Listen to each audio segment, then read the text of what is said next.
হাসরের ময়দানে আল্লাহ তাআলা যখন ফেরেশতাদের মাধ্যমে আগুনের শিকল দিয়ে টেনে জাহান্নামকে হাসরের মাঠে এনে দাঁড় করাবে, মনে করেন এখানে আইনা রাখবে, আমরা সবাই তাকাবো, এরকম হাসরের মাঠে যখন জাহান্নামকে আনা হবে, এই জাহান্নামের দিকে এক নজর তাকাইয়া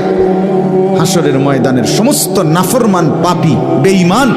আবারও বলবে আল্লাহর কাছে, রব্বানা আখিরনা ইলা আজালিন করিব, আল্লাহ একটু সময়ের জন্য দুনিয়াটা আবার ফেরত দেন, হায়াত আবার ফেরত, সময়গুলো আরেকবার দেন, আরেকটু সময় দেন, নজিব দাওয়াতাক, আপনার সব কথা তখন মেনে নেব, অনাত্তাবিউর রসুল,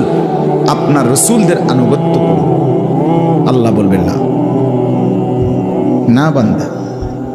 এখান থেকে কাউকে আর ফেরত দেওয়া